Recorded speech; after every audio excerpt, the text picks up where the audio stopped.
There's a lot of For those of you who are following the Spreaker stream, I just turned it on because I have to go back and, add the embed, and I don't have the embed yet. So, yeah. Welcome to the show. We are going to start in about a minute and a half. As soon as I find that was really astounding. I mean, I thought Perry knew how to stand tall, but this goes one further. This is great. Stand up, Chuck. Wheelchair or not, the guy's taller than ever. All right, we got about a minute.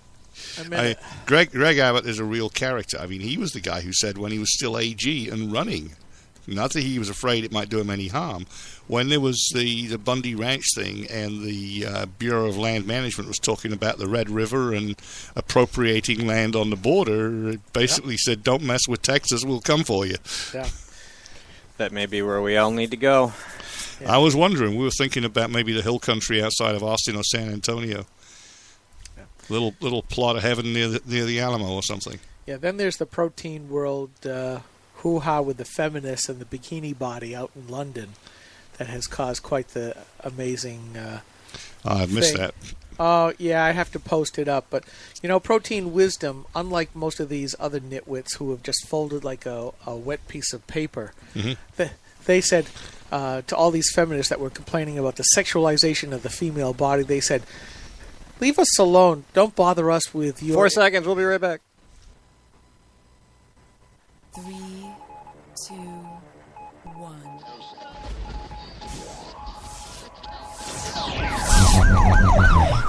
We'd like to welcome you to another edition of GrokTALK, brought to you by New Hampshire's leading conservative blog site, GraniteGrok.com. We are your feared extremist, right-wing, hard-charging, gun-toting, opinionated, outspoken, rabble-rousing, letter-writing, radio microphone stomping conservatives and rational libertarians. So get ready for more news and opinion you could only get from GraniteGrok.com. GrokTALK. Good morning. Good morning. Good morning. I can't hear myself. Good morning. There we go.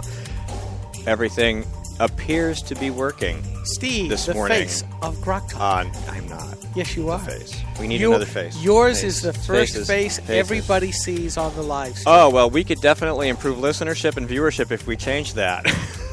That's just my opinion. Oh, hang on. I got to check your mic. Can you talk again some more? Hello, 1, 2, 3, 4. Let me just check your volumes. We've adjusted the board a little, and we want to make sure that we're not I can't hear blowing anybody out. That's him, not me. Well, Okay. if you can get the lady who appeared in the Protein World's subway ad over in London to come in every Saturday morning, we could certainly use her as the face of GrokTALK. We could use Sarah. She's up there on the wall. Yes, that's true. Anyway, welcome to the show. That's a mascot. Welcome to the month of May. It is May 2nd. We are broadcasting from Concord, New Hampshire. Yes, the day after the International Workers' Day. Right. Remember when she was first introduced onto the scene and Rush said something along the lines of guns, God, and babies, oh my? I think it still applies. So we have a good show for you. Greg Kline from RedMaryland. We've had him on the show before. He's connected in Maryland. He's got a lot of things going on down there. The RedMaryland Radio Network, you can see them at redmaryland.com. Conservative bloggers and activists, and we're going to have him on the program to talk to us about his view from inside the state of the Baltimore Riots. Max Abramson's coming in to do our legislative update, and then we're going to do some other stuff with Max at 9:30. Ron Moore, our storm chaser, is going to come in and give us a little our segment update, our monthly segment update on climate and weather. I need to know, are we going to have a bad winter as what we just had? Because it's time to buy wood again. Yeah, I haven't. I'm a little behind on my long range forecast listening. I usually at least once a week try to take some time to go to Weather Bell and listen to the weekly update that you can get for free. Premium subscribers get a lot more out of that. But it's Saturday summary at weatherbell.com. Joe Bastardi, and gives you lots of details. It's usually about 10 to 13 minutes long. And you learn a lot of things about the way the planet and the weather work. Even if you don't want to agree with his position as far as global warming or any of that other stuff, you learn about water temperatures and how these things affect the weather. and he shows you the history of past years that look exactly the same and how the weather was the same that year, and that's how they use these analog years to figure out what their predictions are for their paying customers who want to know how to respond to their business activities, things they're going to do, mostly that are affected by weather. So, I mean, if you're in agriculture, if you're in any kind of mineral business, drilling or whatever, anything where you're outdoors, shipping, you want to know what the weather's going to be like. And they do long-range forecasts, and you can pay for all the very, very dirty details down to the, the minus fine details about what the expectations are for the weather. Now, they were pretty right on, and they've been pretty right on. Last couple of years that we've been paying attention to them. They nailed the winters. They've been pretty good with the spring so far. And I would expect that their long-range forecasts are probably about as reliable as you're going to get. So you can go to weatherbell.com and check it out. There is every week on the right side, and probably by lunchtime or so, I think, the update for every Saturday, where you can watch the previous one. And he talks a lot about climate stuff, and sometimes he has to have a climate rant because the TV will come out and they'll start talking about the polar vortex, and so he did an entire thing where he explained what that all was. It's just Alberta Clippers, we've had them forever, blah blah blah. Whenever they come out and talk about the drought in California, he came out and said, well, take a look, here's when the last time there was a drought, this is what the oceans look like, this is what, and then this is what it looks like now. Geez, gosh, doesn't it look the same? That's why it's not man-made. You can go back and see. And he shows it to you. You'll learn about the weather. You'll learn about... Well, it's a little bit man-made because, A, we got all that agriculture and we're pumping the aquifers. Well, B... in the absence of all that stuff, yeah, the weather that occurs that results in the behavior, regardless of man's influence, is a result of solar, ocean temperatures, and things like volcano eruptions. And cosmic rays. Well, that affects cosmic cloud rays. cover, but that's sun and some other stuff. Well, the cosmic rays and their effect on the formation of condensation nuclei, i.e. clouds, is triggered by the greater or lesser amount of cosmic rays approaching the atmosphere, which are blown back literally by the solar wind a lot of the time. And then when the sun has a quiet period, we get more cosmic rays making it through and more clouds and cooler temperatures. But no, I wasn't saying, oh my God, it's global warming. Oh, or, no. Or oh my God, it's always man's fault. What I'm saying is California is messed up. I tried not to use the other word because of human activity. Because of human activity. On the one hand, there is a lot of agriculture, and not all of it is suitable for California because there's no market for water. People are getting, or were getting, more than made sense because they weren't paying the full cost. But on the other hand, you've got government, both federal and state, doing stupid stuff like actually letting water flow to the sea in the interest of those dumb minnows. No, not Rachel, the fish. That live in the San Francisco or actually the San Francisco Bay in the Delta, and if we actually built the dams instead of trying to destroy them, and if we actually used the water that we had for agriculture and drinking water, we wouldn't have a shortage. And if we allowed market price, the crop mix might change a little, but the land would still be very fertile. Yeah, I also think that this is a case of government exacerbating a problem that government started in the first place. Way back before Moonbeam became governor, his dad was the one who was putting in the vast water infrastructure into place for California, knowing that this is normally a lot of it is desert.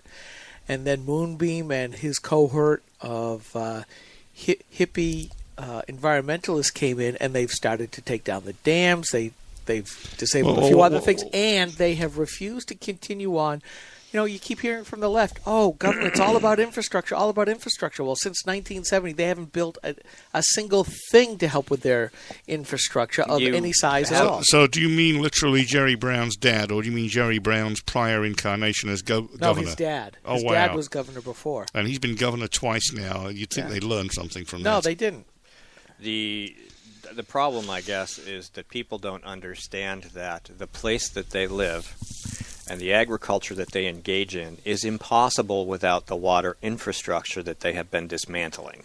Yes. So they've dismantled it, and now they're sitting here going, gee, it used to be such a great place. What the heck happened? And the Democrats and all the people who dismantled the infrastructure are blaming the climate. And the farmers now. And now the farmers. But it's not their fault. I mean, you went in and you irrigate the valley. You make it possible to turn it into this massive cornucopia, this breadbasket that can produce all this food. They just need water. That's all they need. And then you tear that apart. You say, you can't have the water. We have to protect the tiny little fish. And there's 8.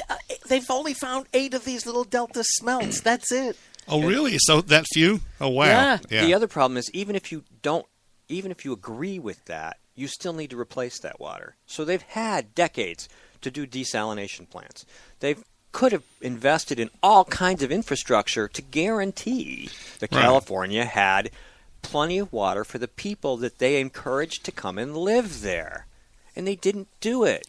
Well, that's okay. They're now discouraging people from living there, partly with tax policy and partly with environmental policy. Yeah. The question is, where's the agriculture going to go? I mean, some of the agriculture was totally ludicrous, like almonds and rice paddies. But, the plain fact is that it's a beautiful place with wonderful climate, nice valleys. Even stuff down by the coast that you'd think might be salt marsh isn't. It's where they grow artichokes and broccoli and things. I mean, the cornucopia's got nothing on it. California, as a country, would be practically self-sufficient. They got oil off the coast. They got everything they need if they would just manage it properly. All that will be left is the movie industry and the porn industry, which is technically a movie industry, because that's probably all they're going to have. Well, even they are moving out, the porn folks, because of the all taxes the and all the regulations. onerous regulations. Yes. But here's the other thing. They even screwed that up. Yeah. Yeah, how do you screw porn up? Gosh. But, the other thing that's of major laughability is you hear from the Democrats, income inequality is a bad thing. And they've been ranting about it for a few years now. But if you go to California, and if you believe the writings of Professor Victor Davis Hanson, who writes often on The Corner, and by the way, lives in the Central Valley. And that's what I was going to. He's a farmer. He's an academic, but a farmer, and he writes often about the lawlessness that he is now seeing outside of any headset. Yeah, sit there, Max. It's easier. It's better for the camera. And you're looking very spiffy today in your suit. But as I was going to say, he's writing about the lawlessness and the absence of government outside of these very rich enclaves that have very green grass because they can afford to pay for the water. And he's saying it's being hollowed out, that pretty soon California is going to be the most unequal state in the union because you're going to have all of the high-rich movie-type folks, Silicon Valley-type folks, and then you have all the illegal immigrants coming across basically as a slow-moving barbarian horde, taking what they want and not obeying the law, and there's nothing that government is doing to provide the rule of law. No, I mean, first you have to provide the rule of law, and secondly, there's nothing wrong with inequality. It's called incentive. No, at this, you're right to a point, but inequality forced by the government is a problem. Yes. Inequality caused by hollowing out of the middle class by incorrect. I think that's the one that's live, Max. I just try that. Go ahead and talk. Just testing. How are you guys doing? Good. That's the one. Okay. You sound a little windy today. Yeah. This one's still on, I think, from the sound of it. Okay, that's better. Try that. Yep. There we go. Are you on now? No, that doesn't sound like it either. Steve's lost control of his board. No. Talk again. Good morning. It's beautiful weather we have today. Max live. Here's the problem. I have 4 headsets that Skip and I are coming through the same board, so we're on the same slider on here. And then there's 4 other headsets here, and I know you're one, but I don't know which one you're wearing. So anyway. Yeah, I think what we need is little colored tags. That's probably the best thing. Didn't we start this off in the pre-show talking about Mickey, Goofy, and Yeah, we were going to Daffy? label them with something. Yeah, well, I think cartoon characters or something. Hang on a minute, put some ears on. There you go. Yeah. I think we're pretty close to that. Rock Disney. We're pretty close to that on a good day. And Max's face is saying it all. It's like, you guys are Looney Tunes. We could Well, do that too. actually, No, that's we could do Looney Tunes. That would work. That's a different cartoon company. Actually, that's not what I was thinking. We had Carly Fiorna on last week, and one of the biggest questions asked by engineers, especially electrical engineers all over the world, is Hewlett-Packard had the world's. When they bought Compaq had bought digital equipment. They bought the DEC Alpha. I used to work for DEC. Was the world's fastest processor. Had the highest floating point benchmarks ever. Had tremendous integer benchmarks. It was just fast. It was just a screamer. It was the race car of microprocessors. And all the supercomputers and high-end servers and high-end workstations were now being built on the DEC Alpha. And everyone loved it. It was a true RISC processor. It followed the philosophy exactly. Didn't have any instructions that got in the way of performance. It was the best thing out there. Hewlett-Packard bought up Compaq, so now they owned the DEC Alpha. Under Carly Fiorina, under Carly Fiorina, they didn't use the DEC Alpha. They made a terrible deal with Intel to use the Itanium, now called the Itanic, because it was a very badly designed instruction set architecture. It was the rule in processors is, if you want to make a processor fast, you keep it simple. Keep it simple, stupid. If you make it too complicated, it's going to be slow. And this was the one person. Now she's running for president. This was the one person who was key in making the decision. This may not be a bad idea, though. What if she does that to government and makes it slow? We're going to take a quick break. Well, yes, but hang on, we're taking a break. Max's point is more complex. I know it is, but on the simple level, and he's probably right, and we can talk about that at 9:30 after we do a legislative update. We're going to take a break first. This is the Coalition of New Hampshire Taxpayers. We're located at 8 North Main in Concord, New Hampshire. This is the repository for all things conservative and municipal. So if you have a problem in your town, your school, your budget committee, the right to know law, and now at the top of our list is voter fraud. You have a tip for us, some information for us, you want to join or help us out, cnht.org.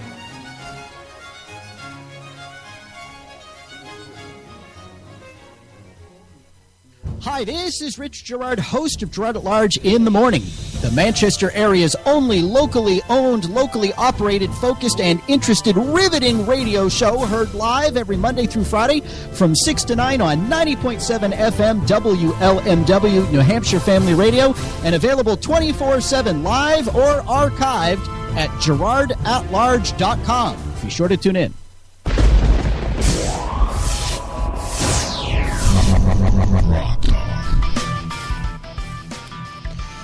Oh, you never know what we're going to talk about. Titanic, I like it. We're going to talk about legislation. We're going to do a quick legislative update because a bunch of crap happened this week that was important because we blogged about it. And there's always plenty of important things, but we don't always blog about them because there's only so many hours in the day. But we want to get to that stuff, and then we'll dig into the details, the gears, the root, the oil, the whatever you want to do at 9:30. And we can even talk about the Titanic if you want. Am I back on? You are. Yeah. I heard you bump your cup into your microphone. All right, so good morning, Max.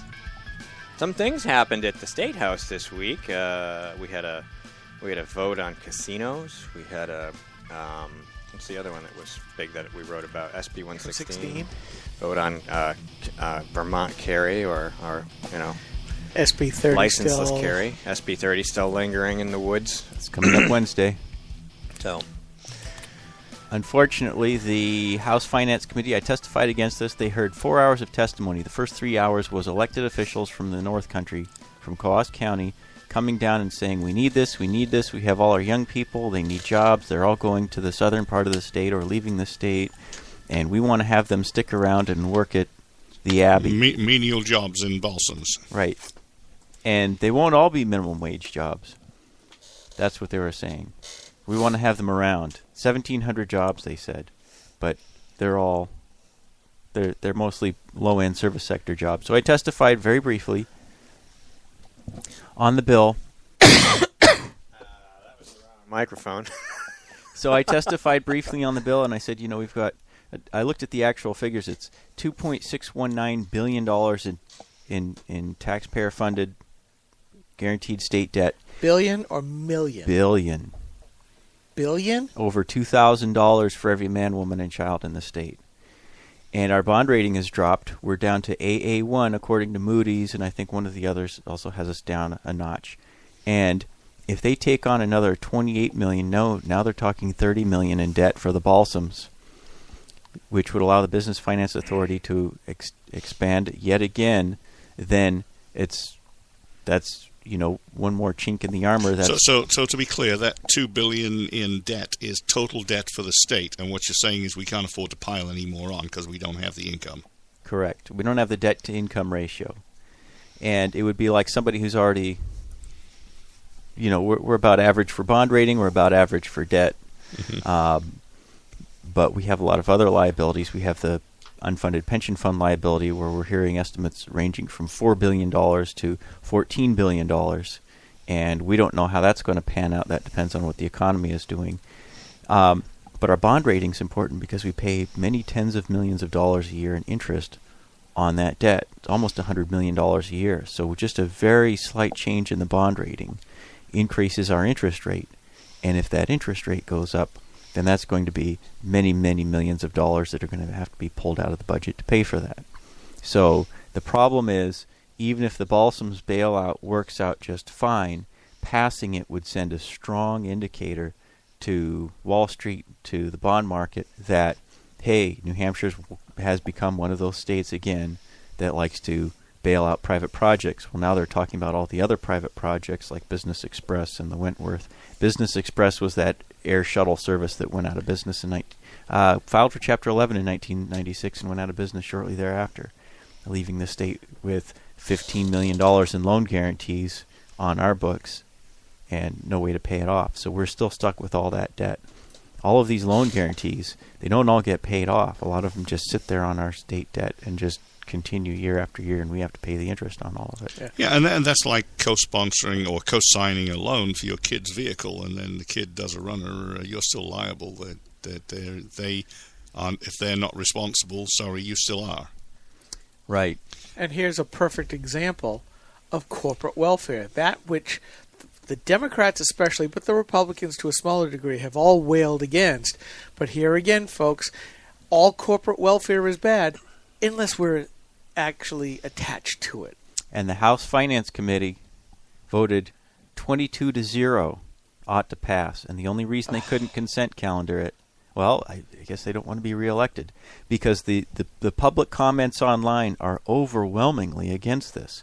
This is viewed as crony capitalism or crony socialism. It's viewed as a payoff. It's, it would be one thing if it were, Uber or some type of low-cost van pool service for poor or elderly, but this is for the rich. The Balsams is not for your average workaday person. The Balsams is intended to be luxurious, extravagant. It's meant to be the Titanic. It's meant to be, replete with butlers, exactly, and servants maids. And maids, and housekeeping service, and nothing but 5-star extravagance everywhere, and yet the ordinary blue-collar workers of New Hampshire are going to have to pay to subsidize this big project that's already gone under.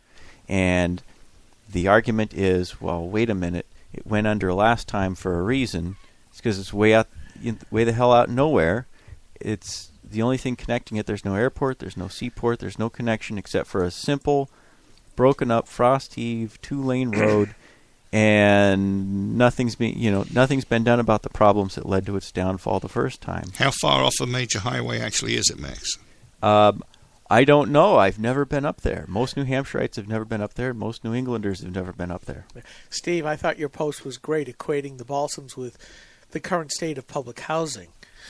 With all those pictures. We're going to have Greg Kline on later, and one of his co-writers, Brian Griffiths, was making some important connections between, the fact that Baltimore had been run by Democrats for 50, 60 years without any Republican influence at all, and how all the investments in the city that they had been made in places where it wasn't beneficial to the people who were rioting right now, who are complaining or claiming to complain about certain economic conditions. And their part of the city is being destroyed. They're destroying it themselves. And there's probably not... the Democrats and the people with the money and the cronies aren't going to invest that They're not going to invest in that part of the city. So, it's this attitude that the crony capitalism. This is another example of that. This is, he says tax increment financing, TIFs, see the city actually float bonds for private businesses to build things and hope that the property taxes make up for the bonds later. Just as one example. He has other examples in there. But they're spending this money, they're making tax deals, they're accumulating debt. For what? They're not helping people who really need it. And then you talk about needing to help these people, the same people. Oh, they need help. They need this. They need that. So we're talking about the Balsams. I'm thinking, all right, so you put $28-30 million into the Balsams. Now you're going to say, well, nobody can get there. We should taxpayer back an airport or a road or commuter rail. And where does this take us? It doesn't take us anywhere. We spend another couple $100 million to bring people to a place nobody was going to go to in the first place that we're still paying for. Right. And let's face it, you're not going to get people to go to a 5-star place that's too far out of the way unless it's a relatively low-cost 5-star place to stay at. And yet, you're expecting to employ these local Americans at reasonable living wages to staff the place in what you described there, Max, basically overstaff the place to have flashy flunkies everywhere, as the saying goes. And you don't see that anymore. The only place you see that is places like communist China, where the hotels have more people standing around in uniform looking flashy than you can shake a stick at, precisely because they're paid next to nothing. And let's say... And they're on the government payroll anyway. Let's say they build the Balsams and turn it into this shiny gem in the middle of nowhere, right? What are those same Democrats going to do? Those same progressives are going to say, look at the wealth inequality we just paid for with your taxpayer dollars. And then maybe if we were in Baltimore, they'd start a riot. Yeah, wait till the minimum wage people come up here and start saying, all those locals at the Balsams now, you need to pay them $15 an hour. Yeah, That's right. This is going to be an economic project for the academics forever. The same people are talking about raising the minimum wage to $14.25 an hour or $16 an hour, and now they're talking about creating some $7.25 an hour jobs, a lot of minimum wage jobs.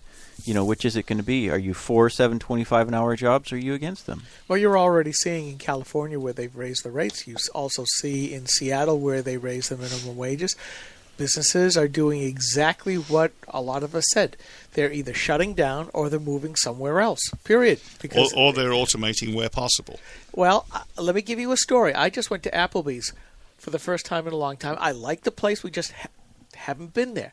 Well, guess what's on the table in every single table at Applebee's in Tilton, New Hampshire? Automated ordering You've kiosk? got a little automated, well, part of it is for games. They haven't gone full bore yet. I think they're just trying to slide it in. But if I wanted to get an additional drink, if I wanted to buy an appetizer, if I wanted to buy a dessert, I could order it from this little tablet. And the waitress was very happy to show me how to use it. Because, at their current staffing, I think it made life a lot easier, which also meant that they don't have to hire additional people to make her life easier that way. And at Applebee's, like a lot of restaurants, it's not your waitress that brings out your somebody food. Else's waitress. It's somebody else. So the average restaurant, I did some research on the minimum wage law. The average restaurant in America makes gross about $1.1 million a year. The owner, in net profits, makes about $82,000 a year. Yeah. So what's their payroll? Well, the payroll for a fast food, low-service restaurant is only $250,000 a year, but for a high-service waiter, waitress, take care of your order, bring Fine your dining. check, $350,000 a year for the same restaurant. So the difference, in effect, between having all the additional wait staff, waiter, waitresses, is about $100,000 a year in payroll. So they're really working to do that, to try to save themselves about $100,000 a year if they can. Yeah. Minimize their... Right. The waitresses can be around a little bit less often and just smile sweetly. The bus kids can run out with the glasses of water and the food from the kitchen. And the rest of it, you can do self-service. So you have 5 people on staff instead of 7. All right. We'll be right back. Oh, lower insurance costs, too, while we're at it. Huh? More details. Obamacare. We're going to get into the weeds on some other stuff. Stay tuned. We'll be right back.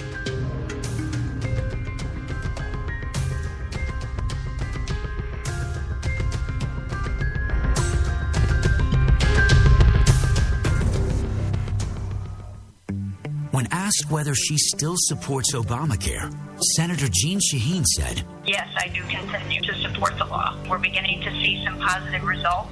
How can Senator Shaheen say we're seeing positive results when 22,000 of our neighbors have already lost their health insurance? What's worse, the Boston Globe reports the state's only health insurance provider radically reduced the number of hospitals in their network, forcing some people to drive over an hour for lab work, even when there's a hospital within a few miles of their home. When pressed about lack of access, Shaheen said, "There are some hospitals that are not covered, unfortunately, and I certainly hope that's going to change." Jeanne Shaheen promised us we could keep our doctors and our healthcare coverage. Now she hopes we can get to a local hospital? Call Senator Shaheen at 603-647-7500. Tell her we need more than hope. We need leadership. Paid for by Citizens for a Strong New Hampshire. Hi, this is Rich Gerard, host of Gerard at Large in the Morning, the Manchester area's only locally owned, locally operated, focused, and interested riveting radio show, heard live every Monday through Friday from 6 to 9 on 90.7 FM WLMW, New Hampshire Family Radio, and available 24/7 live or archived at GerardAtLarge.com. Be sure to tune in. This is a coalition of New Hampshire taxpayers. We're located at 8 North Main in Concord, New Hampshire. This is the repository for all things conservative and municipal. So if you have a problem in your town, your school, your budget committee, the right to know law, and now the top of our list is voter fraud. You have a tip for us, some information for us, you want to join or help us out, cnht.org.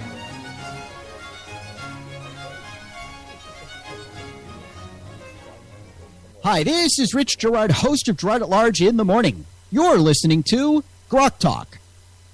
3, 2, 1.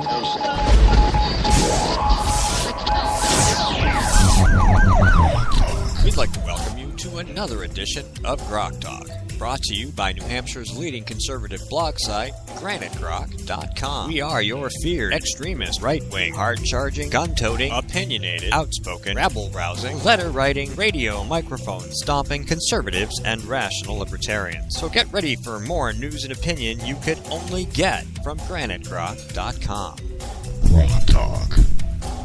At the end of the show, the last 15 minutes, we'll do our Whiskey Tango Foxtrot. We've got a couple of good potential winners this week, one of whom is Jennifer Horn. Chair of the New Hampshire GOP. Of the New Hampshire GOP. So stay tuned for that.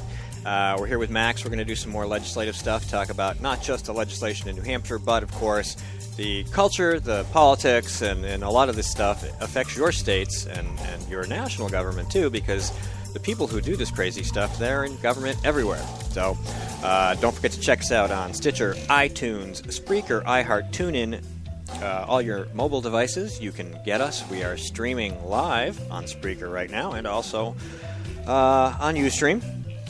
And at Granite Grok. And at Granite Grok. And you can get audio versions and video versions on YouTube. Actually, if you go to my YouTube channel, Spreaker automatically pops up a copy of every episode that I post onto Steve McDonald's YouTube, whether I want it or not. But it's there. If you go to my page, it's like this. It's all these blue Spreaker audio-only things. It's crazy. Or you can just listen at Spreaker. Don't even bother going there. And you can go to the Granite Grok YouTube channel. Absolutely. There's tons of video there. Tons. Almost 2,500 videos. So with all just about 1 million views. So go check it out. And, Facebook and Twitter, Granite Grok. Just look for Granite Grok. Like us, share us, do all that good stuff. All right, so what else did we have besides the balsams? I mentioned a couple things, and we just sort of ended up stuck on the ball. We always get stuck on the balsams. Let's move on to something else. Because it's a boondoggle, it's some of the worst of government, but we did actually get a good bill to pass through the legislature this week. And we killed a bad bill. Well, I thought it was bad, but... So... Please proceed, sir. Before I forget, we did overturn one committee recommendation. That was on SB 252. That was simply establishing a committee to study a number plate commemorating Laconia Motorcycle Week. Oh, right. Yeah. So the Transportation Committee blew that out of the water 13-2. Well, a couple of members of that committee didn't agree with that decision. So they went to the floor and they fought it and they argued it. And people said, well, what's wrong with establishing a committee for Laconia for Motorcycle Week? What's wrong with that? So we overruled them. We overruled them by a pretty good margin. And I think now it's set in that committee recommendations are just recommendations. Judiciary Committee carries a lot of weight. Judiciary Committee recommended unanimously SB 243, which was a bill that essentially, as I read it, allowed a town manager who wants to cover everything up, protect everything from the right to know law, to simply file some bogus paperwork and say, "Oh, we're going to sue somebody." All they have to do is have anything in writing, anything from filed. the town lawyer. Yes, I remember this. But it doesn't even have to come from the town lawyer. It could just be the town manager grabbing his little scratch pad and saying, "I'm going to sue somebody." And as long as there's something listed in writing, he doesn't have to list a cause of action, any facts, any details, or even who he's suing, and say, "Well, we're threatening legal action." And that's it. And they can cover up everything.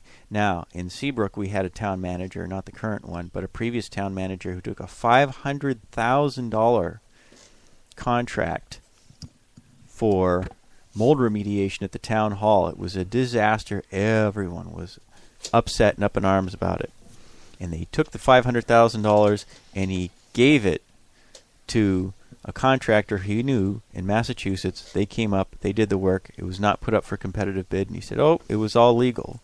So people exercised their right to know. They asked for the information.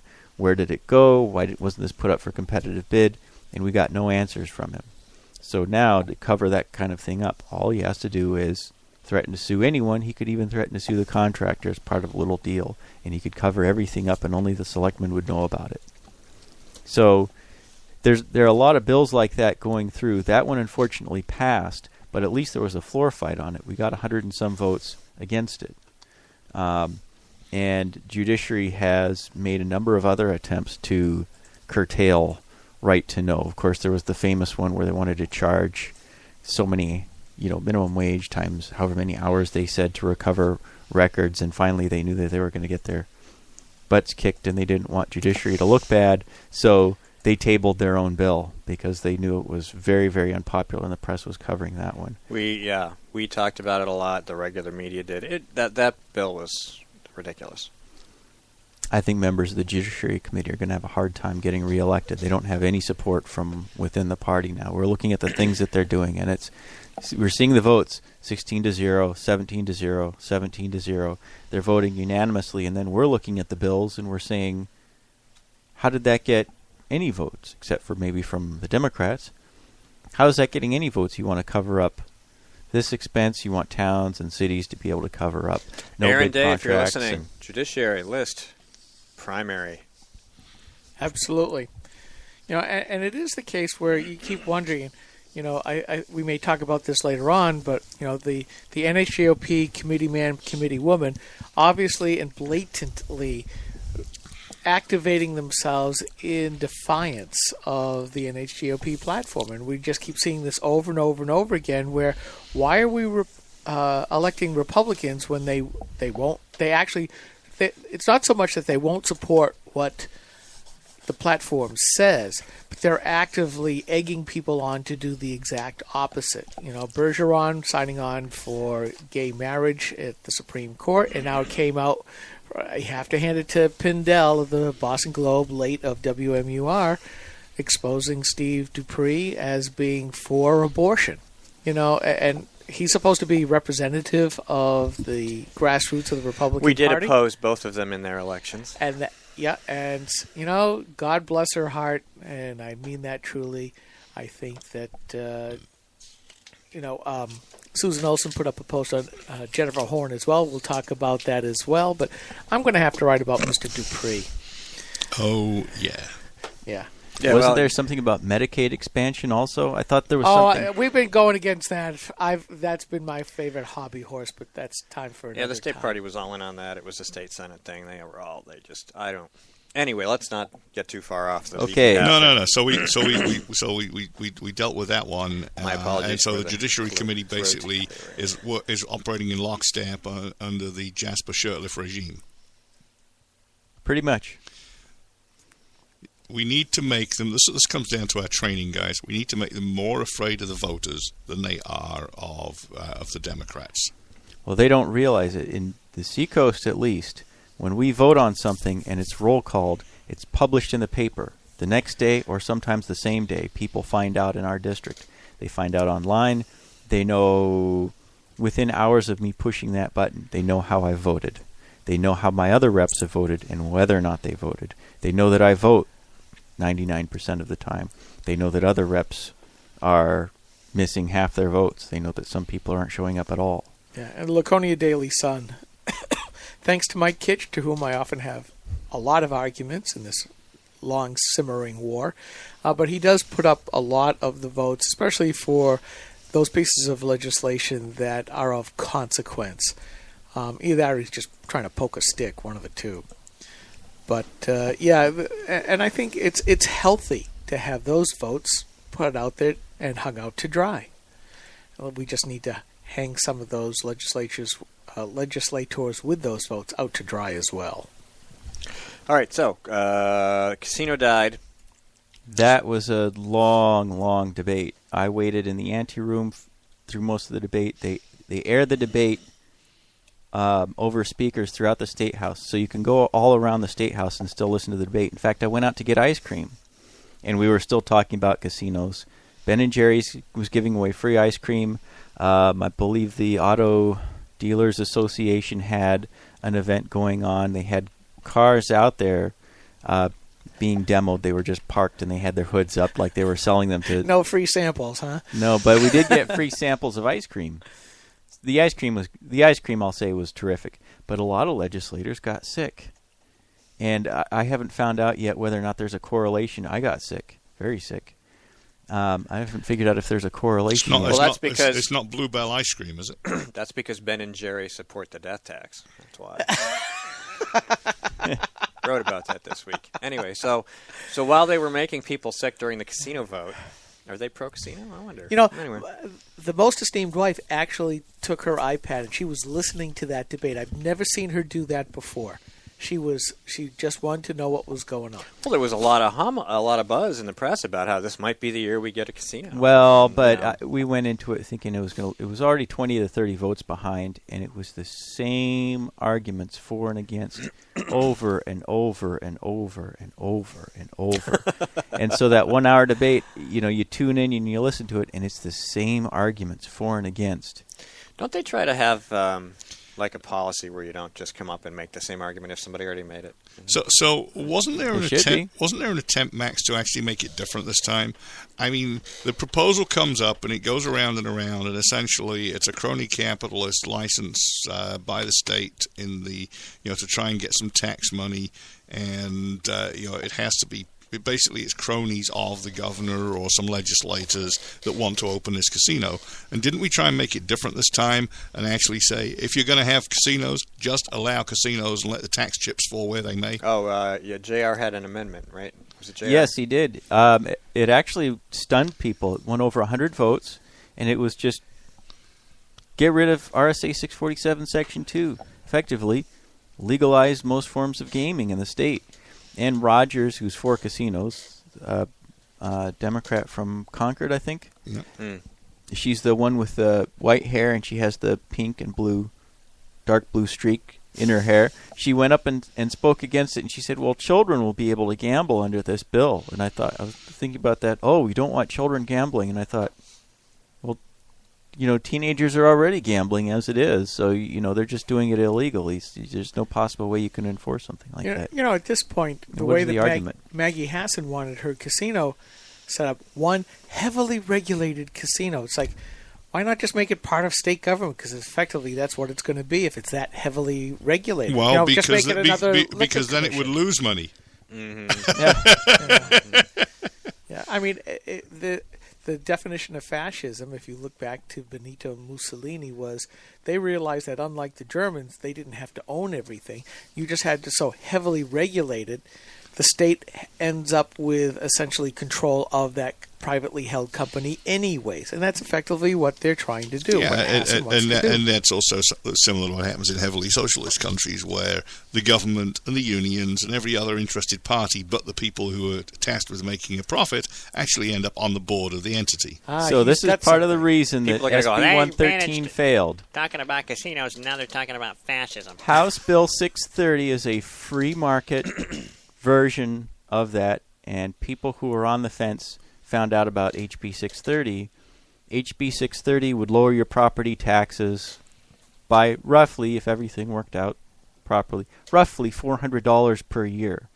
The state's share of the property taxes is about $250 per thousand. Is set to be equal to be $363 million a year in revenue taken in. If HB 630 passed, we would take in about $227 million, which would go to buy that property tax rate down. People looked at HB 630 and said, that's a much better deal. The reason is SB 113, which we killed on Wednesday, would have saved you maybe $20 a year on property taxes, if anything. Wait a minute. I'm looking at the tax rates here. And SB 113, the original one, was between 35 and 18% for tax rates. But underneath the Republican one, a tax rate of 67%? It's like, it confirms what I was saying. Basically, we're going to just let private runnership of a state-owned entity. But 67, 2/3 of what comes in? True, but this 67% right now is 100%. In other words, it's not allowed at all. This would allow, in effect, slot machines to go in anywhere you've got a liquor license. Any liquor store, any bar. So at least this would be an expansion of freedom. The other thing is the revenue coming in from this would pay down the property tax rate. That's the benefit. You wouldn't have gotten that from. You wouldn't have gotten that right. Exactly. Right, we're gonna take 60 seconds. We'll be right back. Hang on. This is the Coalition of New Hampshire Taxpayers. We're located at 8 North Main in Concord, New Hampshire. This is a repository for all things conservative and municipal. So if you have a problem in your town, your school, your budget committee, the right to know law, and now, at the top of our list is voter fraud. You have a tip for us, some information for us, you want to join or help us out, cnht.org.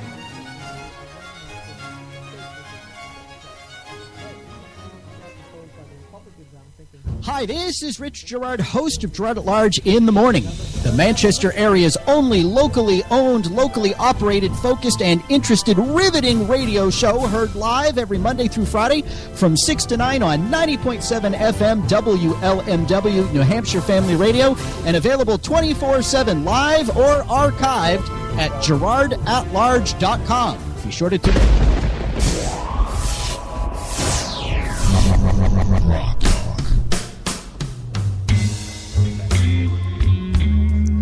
Yes. I always have to say something like it's the Casino Blues or something like that. Welcome back to GrokTALK. Facebook and Twitter, we are there. So should you be. You probably are on Facebook and Twitter, but you could be following us as well. We would like you to do that.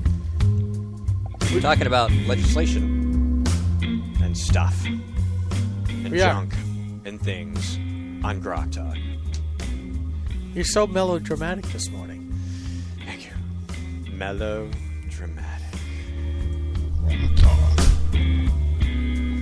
It's the jazz, man. It's mellow. All right. So anyway. So I took a lot of criticism for voting against the casino bill, but other reps from my district, Andrew Christie among them, voted against casinos and a lot of other, most of the state house. We looked at the legislation. We heard the debate. Many of us read the bill. And those who read the bill, who weren't from Salem, voted against it.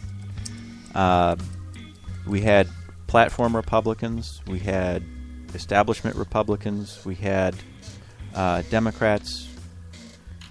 Majorities of all three groups voted it down, and there were strong arguments against it. And it was out of state. There's the not made here concern. A lot of people voted against it because it would have just been money taken out of the state, sent to owners in Nevada, California, China, and Singapore. But the biggest thing that hurt it with Republicans was that this would have been, one, a state-protected monopoly or duopoly, and secondly, the people who would be deciding which two locations got it were all picked by, either the president of the Senate or the governor, and it would have just been it would have been just another backroom deal where they decide whether or not a second mini casino goes in, where it goes in, and they have absolute discretion about whether or not to put in a second casino. So, SB 113 was a terrible bill, and when we looked at, I vote with my district, when I looked at the effect on my district, there was very little benefit, and there was a lot of harm. Once Millennium comes in, they wanted a state-protected monopoly, and they would want to do away with all other competition, even charitable gaming. Even, small businesses, if somebody else wanted to put up another casino, they would have fought it tooth and nail and killed it. This sounds just like the same kind of deal, albeit a little bit differently, but the same principle of the medical con board, construction, certification of need. You've got all these medical facilities all on the board determining, well, do we need another competitor or not? And I think that's one of the things where government is used as a blunt club to keep competitors out. And essentially what they're doing with this casino bill, which is another reason why I am against it, is that if you're going to allow casino gambling, then allow casino gambling. If somebody wants to take their own money, put it in, I wonder how long it would be before the Balsams wants gambling. They don't want it. We offered it to them. They said, nope, we want the $28 million bailout. Yeah. We offered tax credits, tax abatements, you name it. They said, nope, we want the $28 million loan guarantee. But if you're going to allow it, let anybody with their own money set up their own gaming operation. Yeah, it has to be watched, unfortunately. But why make it a monopoly? And why so heavily regulate it, like I said before, as to be nothing more than just a revenue stream for government? Because the last thing we need is more government flunkies all over the place. They're always crying about, we don't have enough money for this, money for that. Get back and do the hard job of actually, if you say the roads and bridges are a priority, then you have to stop spending on other stuff, concentrate on the roads and bridges. Just don't say, how else are we going to fleece the taxpayers to do more stuff? And if you've noticed, they're not spending any more on it anyways, but it's a great thing to flog.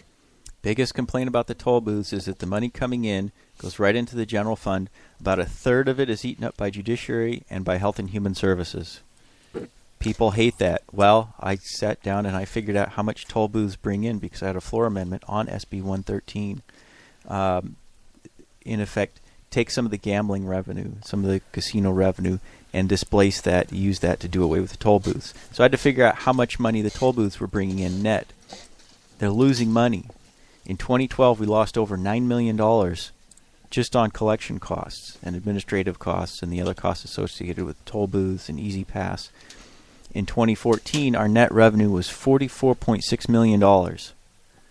However, when you sit down and look at all the other costs for mitigation fees, fees that have to be paid to towns, increased number of car accidents, the increased traffic congestion from cars going onto the roads, the need to then buy up rights of way and expand the roads, and then the need to, the loss of revenue from businesses that are along Route 1, Route 3, and other surface roads that are near all these toll booths, we actually lose revenue.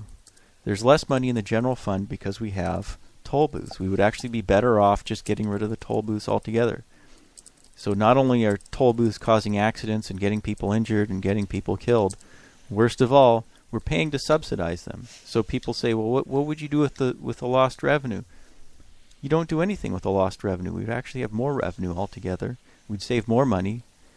Then there's no reason to have toll booths. We should just do away with them. However, Jasper said, that's non-germane, so he wouldn't allow a floor debate. And isn't that why the toll booths were removed along the 95 corridor in Connecticut? They were costing more than they were generating? I think that's part of the reason. The other reason is they were sued in court, in federal court, and I think it was the U.S. Supreme Court even. It was either the First District or it was the U.S. Supreme Court that said, once you have the bonds paid off, once the bonds are paid off, if you assess a toll in order to pay off bonds, once the bonds are paid off, you can no longer keep the toll booths up. Well, the bonds for the I-95 and the Everett Turnpike and whatnot, they were paid off decades ago. So why do we still have toll booths in place? We're flying in violation of the law. All anyone would have to do is go down to the Superior Court and file some paperwork and get a court order to have the toll booths taken down. Same reason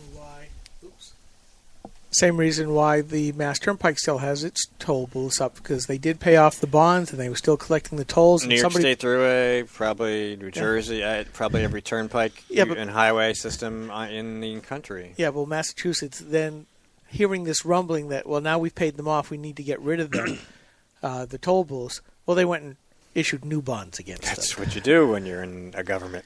And that's what New Hampshire is doing. They floated, a couple of years ago, they floated millions of dollars in new bonds just to keep the toll booths up. And they're only paying $15 million a year on the bonds. They're collecting $119.3 million a year on toll booths, and the justification is for $15 million a year in bond payments. That's interesting. It's interesting and it's corrupt.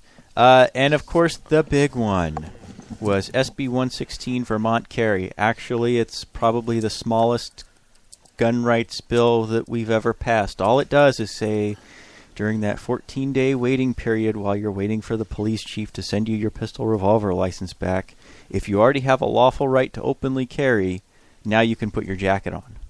Under current law, for 14 days while you're waiting on that, you already have a lawful right to openly carry a firearm. However, you have to wait until that permit shows up before you can put your jacket on or put your gun in your purse. That's all it did. So these gun grabbers have made a tremendous deal about it. We've received, as state representatives, I've never received so many emails in my life, probably 50 or 60 emails just like this that were just form letters. There were a few that were handwritten. Somebody came up with something. But this woman took her form letter and she added something a little bit different. She added a little statement in there. And the question is, what if an officer is called to investigate a dispute and they encounter an unstable, and here's her comment, almost always conservative, crazy, and angry white male, and that many has a concealed weapon that he did not have to get a permit for. So she sent this out to HREPs. She sent it out to all of our legislators. That sounds more or less illiterate. Yes. If you're reading that verbatim. And racist. Well, of course. So, I had some points to make on the concealed carry, because you notice the Democrats always. But I've got to make this point. Go on. This isn't just from some random person from Portsmouth or Newmarket. This came from Sarah Brown, who is the director of Green Alliance. So she didn't just happen to be the director of Green Alliance. She sent it from her Green Alliance account, and I don't have the other email with me, but it has the logo. She used her official email, so she's using the greenalliance.biz website, server, hardware, all of the officialdom to fight against Vermont Carry. Good. Then we need to post that and to make it very clear that the Green Alliance is unconstitutional and is working against our rights. And we know this because their director said so in writing. And if you care about gun rights, don't shop at any store that is a member of the Green Alliance. Boycott the Green Alliance. Right. So, I wrote these little comments. I thought they were kind of fun. Because the Democrats always come out against self-defense, against constitutional carry. 60 seconds. Okay, let me be quick. Let me be loud and clear. Democrats are the party of the government plantation. Democrats are the party of institutionalized racism. Democrats are the party of the war on women. And let's really hurt them. Democrats are the party of the patriarchy, the old white men. Sheets Byrd, D. KKK. Ted Kennedy, D. Chappaquiddick. Harry Reid, D. Landdeal. Joe Biden, D. Groper. But most of all, Democrats are the party of the patriarchy because they want to make women more convenient. Contraception for all, abortion for all, and no self-defense at all. What do you think they meant by free love? Who, again, are the predators? Arm the women, especially the moms, i.e. Baltimore. Ba-boom. Hey, you fit it all in there. That's great. Very good. Coming up, Greg Kline, RedMaryland. We're going to be doing our little segment break here, going on our way. Max, thanks for coming in. I know there's about 100 things we didn't get to, but I think that was all of them. Oh, really? I think that was all of them right there. Wow. Maggie's vetoing the bill, though. She said so. Of course she is. Well, of course she is. She doesn't want to get elected to Senate. That's fine. Well, we'll see what pressure we can bring to bear to make it as inconvenient as possible. But until that time, we'll be right back with Greg Kline to talk about the riots in Baltimore. Stay tuned. We'll be right back.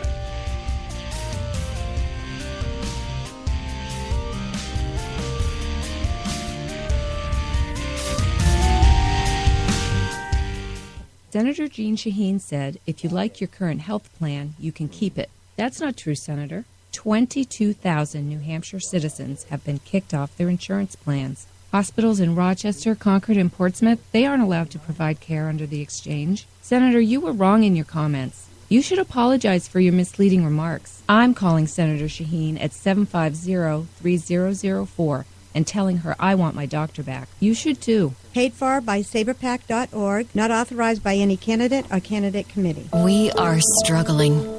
Rising healthcare costs are part of the problem. Senator Jeanne Shaheen helped create this mess we're in. As a state senator, her bill chased 21 insurers out of our state. It reduced our choices, raised prices for New Hampshire families, and when Jeanne Shaheen supported Obamacare, it limited access to 10 of our 26 hospitals, reducing our choices again. Tell Jeanne Shaheen she's made healthcare worse. Few things are as important as finding the right doctor. And under Obamacare, that's harder than ever. Over a third of our hospitals no longer available. Our doctors no longer covered. Fewer choices, longer drives. No state has been harder hit than us. And even after watching it impact New Hampshire, Congresswoman Ann Custer still supports it. Call Ann Custer. Tell her Obamacare isn't working for New Hampshire. This is a coalition of New Hampshire taxpayers. We're located at 8 North Main in Concord, New Hampshire. This is the repository for all things conservative and municipal. So if you have a problem in your town, your school, your budget committee, the right to know law, and now the top of our list is voter fraud. You have a tip for us, some information for us, you want to join or help us out, cnht.org.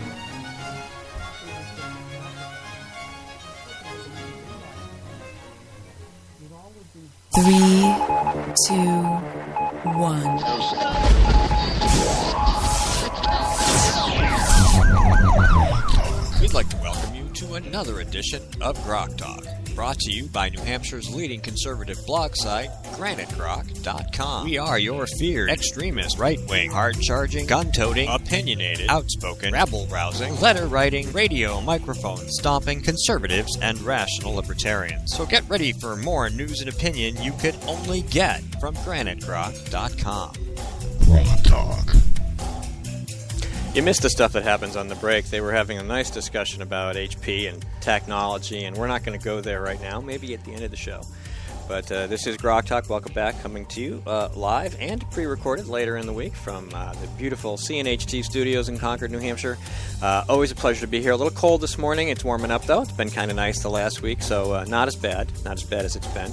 And that's a good thing because it's been kind of lousy weather up here, but we're not here to talk about the weather. That's coming up in segment 4. In the meantime, what we'd like to do is bring on Greg Kline from RedMaryland. So we needed a voice from the state who is on the ground and near the riots in Baltimore. And this is our guy. We've had him on the show before. Greg, good morning. Good morning. How are you guys? Good. How are you? Good. Good. Well, watching in horror. So let's hear the reality from the ground, as it were. There's a lot. All right, where do you guys want to start? Well, you know, that's a good question, and I've been thinking about it for 2 or 3 days now because there's so many things we could talk about. You know, the city systemics, the police force, the Dem walk on power, corruption, incompetence, what sparked it, Freddie Gray, the injuries, the outside provocateurs, the 180-degree change in evidence, the overcharging by the prosecutor. I honestly don't know where to start, so I'm kind of hoping you can help us out. And David Clark's always sanguine opinions. So, give us yours. I mean, you're there. You're in Maryland. You know, right. You know people in politics and in the city and the governor and everything. What would you be writing about? with regard to this situation? Well, I'll tell you, one of the things I'm writing about right now that we'll have up at RedMaryland this afternoon is some thoughts on these indictments that came out. And you guys, even in that little intro, I think kind of touched on something that I think is on our side of things we need to be a little bit careful about. I think there's been this knee-jerk reaction by conservatives with these indictments coming out against the police that somehow this is entirely politically motivated, that these are baseless charges against good cops, and that everything's being overcharged. You got to be careful about that, guys. There's no question that there's political motivation here. There's no question that our Baltimore City State's Attorney, and I saw one national commentator refer to it as the Maryland State's Attorney. The prosecutor represents the city of Baltimore, and she was just recently elected. It's not the entire state. In fact, our Maryland Attorney General has refused to get involved in the case and do his own investigation. That's another subject. Some of the reporting that had been going on even this week that somehow Mr. Gray had inflicted these injuries on himself, that's kind of been debunked. In fact, the source of that story from a local D.C. television station was interviewed in Baltimore and disputed that account of, and he was the only guy who was in the paddy wagon with the guy. The other thing is there's been this kind of internet rumor, really has been completely debunked, that Mr. Gray was involved in some sort of previous injury suit where he had serious spinal cord injuries. That's been completely debunked. But it's still making the rounds and people are relying on it. Look, guys, this isn't like Ferguson or the Eric Garner case where you had somebody who was actively resisting arrest and the police had to take action that resulted in the guy's death, either by using force in self-defense or someone was injured as a result of actively resisting arrest. This was a guy who was in police custody. He was secured in a police vehicle and suffered injuries during that period of time. Now, what exactly happened is disputed, and there's not a whole lot that's known about it. But it's pretty clear that it's very possible that these police officers, and there is a history of this in Baltimore City, we shouldn't be blinded to this fact, of giving defendants rough rides and things like that. And the fact is, this guy was arrested. You can argue whether he was resisting police by running away and certainly this guy has a criminal record. There's no question about that. But the state's attorney basically made the determination there wasn't probable cause even to arrest him in the first place. That's probably going to be one of the hottest factual disputes, but he wasn't actively engaged in a crime at the time he was arrested. So I'd be a little leery before we start talking about 180 degrees turns on the evidence and overcharging. There may be some overcharging, and the process will certainly play out.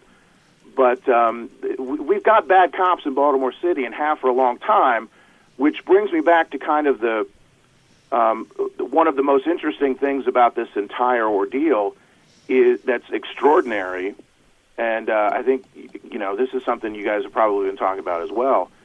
This week we've had the mayor of Baltimore, and of course Al Sharpton's come to town to make things a lot worse, trying to blame. You had this extraordinary statement from Al Sharpton defending the mayor of Baltimore City, saying that it's not her fault. These things have been going on for decades.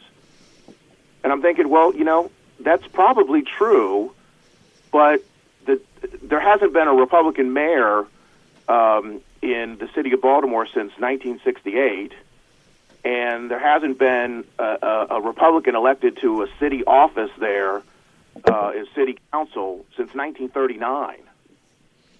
And we've only had, 5 years that we've had a Republican governor in the state of Maryland during that time as well. So Al Sharpton has to be blaming the Maryland Democratic Party and especially O'Malley, who's been both mayor and governor. Well, that's true. And the biggest victim in this has clearly been Martin O'Malley, because he cut short a money-making trip to Ireland to come back, and when he came back and gave speeches, he got tough questions, which he's not used to getting asked, which he wasn't asked when he was governor, frankly. And he got heckled in Baltimore City. Even David Simon, the producer of The Wire, who still says he would vote for him, by the way, so don't lose sight of that, came out and basically blamed all of this on Martin O'Malley and his mass arrest policies. Well, those policies have largely worked. They worked in New York under Giuliani, and I think they helped Baltimore a little bit. That doesn't mean that you shouldn't treat the arrestees well. You still have to properly secure them and not beat them up. And who the heck knows what? One of the pieces of the story is, as part of the ride, he was not secured and may have been thrashing himself around, but. Well, yeah, that's only half the story. I know. I know that there was some. I'd be careful about equating what Martin O'Malley did exactly. I know there's some similarities, and they brought some Ed Norris from New York City. We're not talking about broken glass policing here, broken window policing, which I agree with you is very effective. This was as much a case of just Martin O'Malley had a public policy to just arrest people. And if he just arrested people and took them off the streets, then that was going to reduce things. Most of them were never charged with anything. That's a little different than, focusing on petty crimes and quality of life crimes, which was done in New York City. That makes a whole lot of sense. And of course, the current mayor has exactly the opposite policy, which is let's arrest less people, even if they committed crimes, in the interest of making the statistics look better. Well, that's part of it, and before all of this happened, Baltimore was back on track this year for 300 murders. So that certainly was the case, and certainly it was very, very lax policing on Saturday and on Monday that led to the widespread destruction and things getting out of control because the police, essentially, whatever the mayor says she said or claims she meant or whatever. The fact is that the police here were very clearly given rules of engagement to allow these rioters to destroy property, and they took full advantage of it and went beyond that. Yeah, so and of course she said it's only property. And the thing is, it's only property, but it's not her property. These are residents that actually have invested in her city, and it's not her money either. The insurance companies will pay for it. The evil insurance companies. Yeah, right. Well, that's of course none of that's true. And when you hear some of the stories, like there was, you've probably seen some of the stories about the shoe warehouse that the owner watched for 4 hours on his surveillance cameras. This place getting looted, and the police did nothing, not one thing to interdict for 4 hours while this guy's watching his family's business being looted. One of the things that isn't getting widely reported, but is reported here, is that during the riots, there was a lot of involvement from local drug gangs who are now, at the table trying to make peace, which is just extraordinary. But there are reports that there were gang leaders or gang members who were protecting African-American-owned businesses and directing looters to Asian-owned businesses. And there's no question that Asian-owned businesses were some of the hardest hit and most often looted on Monday. Yeah, and a lot of those folks who've been interviewed and talking to the press, they don't have insurance that's going to replace a lot of this stuff. Greg, this is Skip. That's one ugly aspect of this that isn't getting reported either, and kind of undermines, what the mayor is saying is it's just property, because it was a little darker than that. Yeah, Greg, this is Skip. Doesn't this kind of give lie once again to what Elizabeth Warren, the uber progressive senator from Massachusetts, who in her Warrenism rant said, you didn't build that. We all helped to build that. And she said, government is the entity that makes it possible for you not to have to hire people to protect your property, talking about business owners. And, we saw that in Ferguson. Now we've seen it here. So, well, gosh, if government can't protect me and my property, what good is it? Well, that's why you have to protect your own. And, of course, Baltimore is one. And, of course, in the city of Baltimore, they have very strict gun rules, and we do here in Maryland as well. So that was, even though you do have some business owners that were able to do that and take advantage of what limited Second Amendment rights they have. But you know what? There's a dirty little secret. I had people asking me this week. I'm an attorney here in Maryland as well.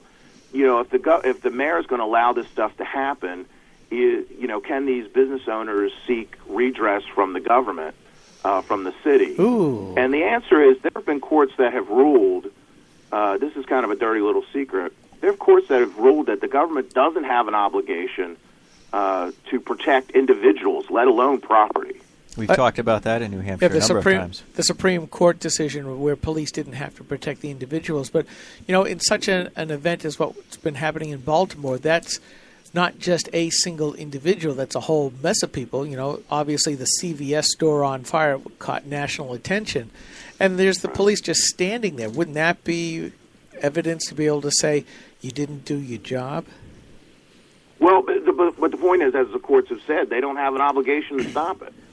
Not one that's actionable anyway. I mean, I think they have a moral and constitutional obligation, but it's not like the CVS Corporation, which, by the way, you saw one on TV burn. There were actually a couple other drugstores in the city that burned at the same time, that weren't live on air while we were watching it. But they're not going to be able to get recovery from the city. Now, that doesn't mean that at the end of the day that government, and probably the state government's not going to step in and try to fix some of this mess.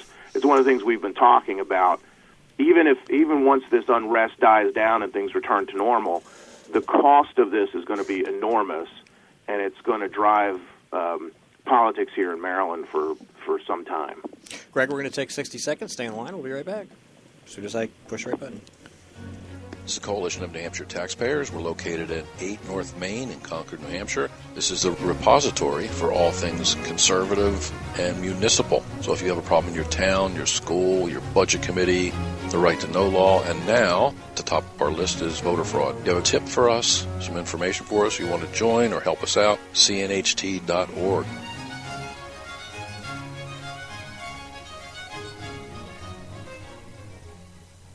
Hi, this is Rich Gerard, host of Gerard at Large in the Morning, the Manchester area's only locally owned, locally operated, focused, and interested riveting radio show, heard live every Monday through Friday from 6 to 9 on 90.7 FM WLMW, New Hampshire Family Radio, and available 24/7 live or archived at GerardAtLarge.com. Be sure to tune in.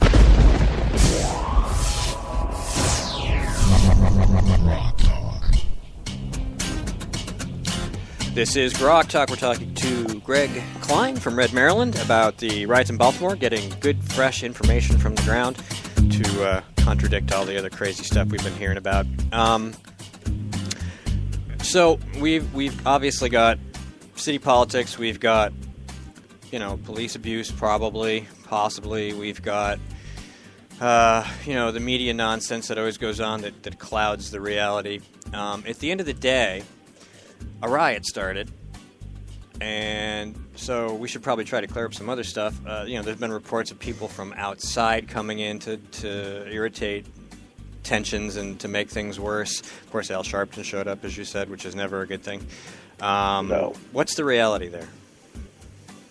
Well, the reality is there were a lot of reports, and initially on Saturday, the reporting locally, because, of course, that on Saturday night, the national media was more worried about the correspondence dinner than they were about the riots going on 40 miles up the road. But the reporting was there were a lot of outside agitators. The reality is, when you look at the police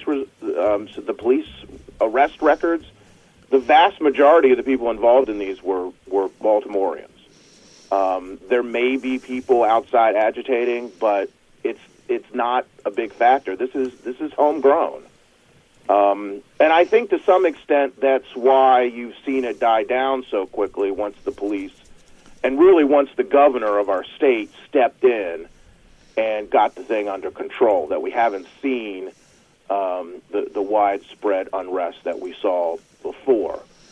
Because this was homegrown and you had an inadequate police response, a really failed police response. I mean, I'm sure you guys have seen the video. I mean, Monday afternoon, where you were seeing police officers carried away injured and being pelted with rocks. I mean, it's just extraordinary that the city of Baltimore simply lost control of a big chunk of that city, and as you guys pointed out, watched it burn literally until finally. And this is an important point that I do want to get to, if you guys will let me. Sure. We have a Republican governor here who just got elected in November, and he's done such a fantastic job getting this thing under control, and he's kind of getting some national profile for it. But the Democrats here, and I know Al Sharpton went after him particularly. This Mayor Stephanie Rawlings Blake, who we've been a critic of for a long time at RedMaryland, is just not used to getting negative press, and she's been really trying to get out from under all the criticism from the way the city handled this.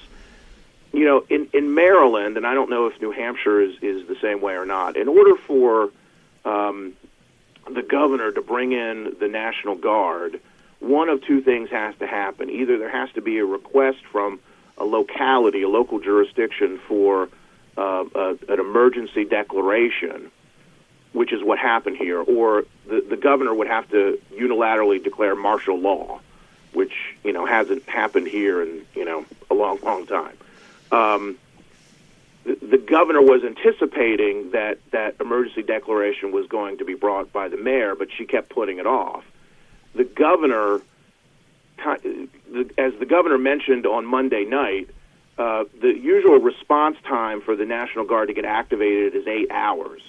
He was planning ahead, and that reaction time was much, much shorter. In fact, he was ready to go once he got asked to come in.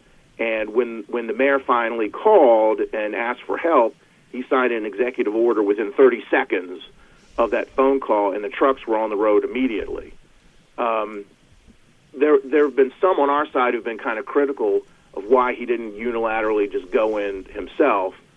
I think it's pretty obvious from the optics that you've already seen that would have been a mistake. But Harry more Truman, importantly, and this is important to remember for people when they talk, when the mayor of Baltimore asked for an emergency declaration, she did two things that are critical to remember. And I think they explain why she delayed. Number one, incumbent in that request was the mayor of Baltimore had to acknowledge that the mayor and the city of Baltimore, who prior to Monday had state police and outside jurisdictions supporting them, but they still had to admit that their resources were inadequate to deal with the emergency, that they in the city could not handle the emergency. Yeah. So by requesting state aid, they admitted that, number one. And number two, they had to turn over control to the state of Maryland. And in this case, it would have been the state police who would have come in and taken over there, along with the support of other jurisdictions. Yeah. So, while the mayor is trying to, and Commissioner Batts and the city have continued to have press conferences and act like they're running the show, the reality is they admitted failure on Monday, called for state aid, and the state stepped in. And since that time, you haven't seen the unrest that you saw. You haven't seen any rioting. You haven't seen that kind of unrest because the state has been running the show. And the governor, who's been trying very hard not to make this a political issue or not to try to point fingers, even though he's been getting a lot of criticism from those in the city who are very defensive right now, including Al Sharpton coming into their defense, has done a really masterful job not only managing the situation and dealing with the emergency, but going out to the city and meeting with people and working in the community to try to build some, long-term improvements to what's going on here. And he's not been making it a political issue the way that the Democrats have. And sometimes, I don't think he gets the credit he deserves. But I think it's important for people, especially outside of Maryland, to understand that, we have a Republican grown-up who's governor of this state. And the difference between Democrats and Republicans in Maryland was on clear display between Monday and the rest of the week. Greg, quick question. Just to answer your question, our governor, while being the weakest in the nation, can call out the National Guard at his or her whim to deal with anything. We're a much smaller state. towns and cities are only political subdivisions of the state, so the state has that ability to do what they want when they want, so that's not a problem.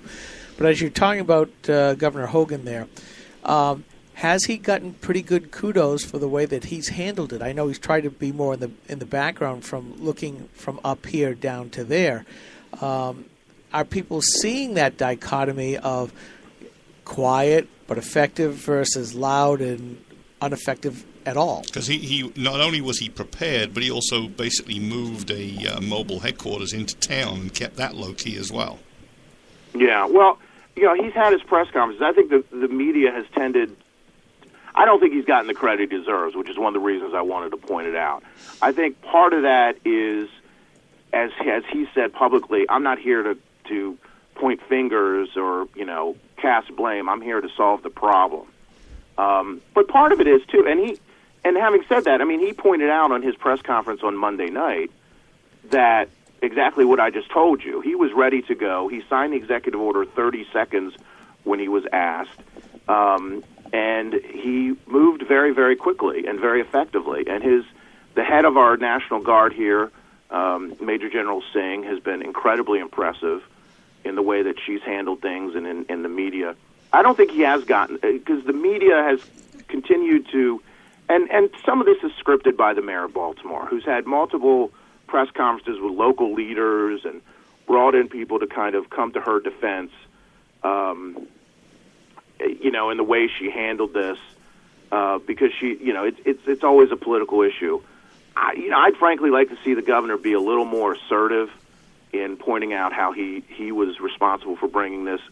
In the fullness of time, I think we'll see some of that play out, but I don't think he's gotten enough credit. Okay, let me look at my list real quick. Harry Truman had a sign on his desk that said, "The buck stops here." He was the president, and there were no excuses for anything that happened below him. And these days we see them all trying to weasel out of any responsibility for their own actions, never mind anybody else's. That started with Clinton. Yeah. All right, Greg, Brian Griffiths wrote something at RedMaryland. And, anything that happened below waist level wasn't his problem. He, thanks for the aside. He was pointing out some issues with the way the city was funding projects and loans and investment in the city, and how I'm kind of wandering off the reservation here. How they weren't really directing resources to the places that needed it. Right. I think this impacted the response. Did it irritate them? Did it really fire up a riot? Was that really necessary? No. What really allowed things to get out of control was just the poor police response to what was anticipated and what was known. And then when they were engaged, they backed off and gave license essentially to the rioters to get out of control. What Brian's talking about and addressing is the arguments that are being made that this is coming out of some social justice concern, and communities that are perpetually disadvantaged economically. And what Brian's pointing out there is, just like the way the police handled the situation over the weekend, the city has been horribly mismanaged when it comes to the way that it handles economic development and economic resources. Look, you have to understand that the politics of Baltimore City, as I mentioned earlier on, it's not remotely competitive. This is an oligarchy that runs Baltimore City. It's a one-party, and it's not even competitive within the Democratic Party. It's an oligarchy that's funded by development donations and the ministers who have power within the city. And the fact is, the way that economic development is oriented is not only inefficient because it's centrally planned, it's inefficient because it isn't oriented towards economic development results. It's oriented politically. So the development that gets done is not primarily concerned with what would be in the best interest of developing Baltimore. It's who are we giving favors to because they're helping fund our campaigns.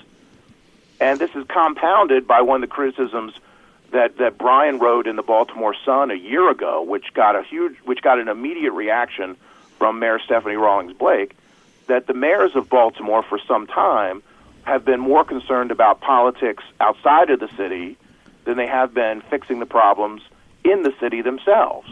All right, Brian. Mayor Rawlings Blake is, if you don't know, he is secretary of the National Democratic Party. Oh, great. She is routinely referred to as a rising star in Democratic politics. We're going to have to cut you off because we're out of time, sir.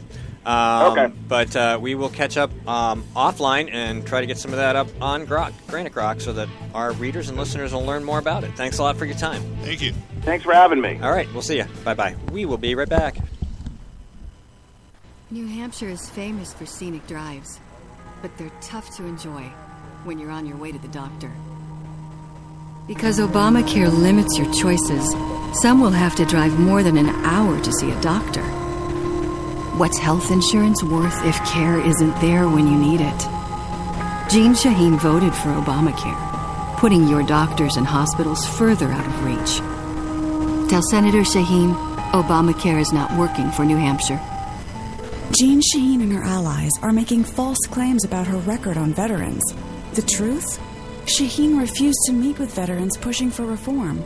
She wasn't on the committee that wrote the reform legislation and refused to co-sponsor important VA reforms in the VA Management Accountability Act until after the VA scandal broke. When our veterans needed her, Jean Shaheen was AWOL. Tell Jean Shaheen to stop distorting the truth and fix the VA. Hi, this is Rich Gerard, host of Gerard at Large in the Morning, the Manchester area's only locally owned, locally operated, focused, and interested, riveting radio show, heard live every Monday through Friday from 6 to 9 on 90.7 FM WLMW, New Hampshire Family Radio, and available 24/7 live or archived at GerardAtLarge.com. Be sure to tune in. This is a coalition of New Hampshire taxpayers. We're located at 8 North Main in Concord, New Hampshire. This is the repository for all things conservative and municipal. So if you have a problem in your town, your school, your budget committee, the right to know law, and now the top of our list is voter fraud. You have a tip for us, some information for us, you want to join or help us out, cnht.org.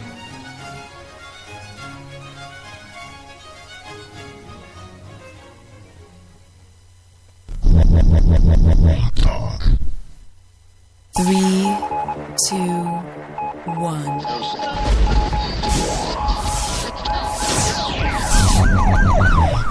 We'd like to welcome you to another edition of GrokTALK, brought to you by New Hampshire's leading conservative blog site, GraniteGrok.com. We are your feared extremist, right-wing, hard-charging, gun-toting, opinionated, outspoken, rabble-rousing, letter-writing, radio microphone-stomping conservatives and rational libertarians. So get ready for more news and opinion you could only get from GraniteGrok.com. GrokTALk. Okay, we are back. We're sorry we had to cut off the end of that last segment. We probably could have talked about the Baltimore Riots for another half hour. No problem. But we got to move on because there's things to talk about. We have our next guest, Ron Moore, our storm chaser, is on the line. And Skip has a really, really important question for you, Ron. He wants to know, he's got to buy wood for next winter. Yeah. So he'd like to know what he should do. Buy a bunch of it. Yeah, it does look like the third winter in a row coming up. It's going to be snowy and cold. Yeah, that's all I needed to hear. I know it makes. I went out the other day and I actually yesterday I took a picture of the last couple of snow piles in our neighborhood in the woods, kind of the shaded area where they got piled up, and I posted them. I had friends from Florida chiming in how much they hated it and everything, and I said, no, man, that's part of the pleasure of living in New England. You get to stretch it out over a 5-month period, Well, they're still skiing. This is the last weekend of skiing, but here we are, beginning of May, and there are, I forget who it was that's running it, but they showed people still skiing there, and they're going to ski the entire weekend, even though we're going to be in the 70s. Isn't that amazing? And what's more amazing is it was just, I think, 8 years ago. I still got some of the clippings that the legislator in the state of New Hampshire and overall New England was dealing with this whole thing about the shortage of snow, how there wouldn't be anymore, and that's what they really were prepping for, was the ski resorts shutting down, snow removal not needed. And it's kind of funny how it all reversed, huh? Yeah, that was Jean Shaheen, the U.S. ambassador from the federal government to New Hampshire. Isn't that beautiful? Yeah. Now, and of course, what she was saying that people weren't going to have jobs in the ski industry anymore, and well, the thing that she helped to pass that's bringing that about is Obamacare, because they can't get the seasonal help because it's the season's just long enough where these resorts have to pay for Obamacare for their workers, and they're saying we have to let them go because we can't afford it. So instead of a nature-caused problem, we have a man-made caused problem, a government-made caused problem. It's always the problem, man. I tell you, I've studied weather, and I love weather history. I study all the big. It's always been that way. Man gets in the way; he creates the biggest issues. If you just unleash the free market in every instance, even when you have a big disaster, you let the free market roll. It'll. I said this for Oklahoma when they have a tornado. It's a very small area to hit, and they know how to target it like an army. And they can really do it effectively.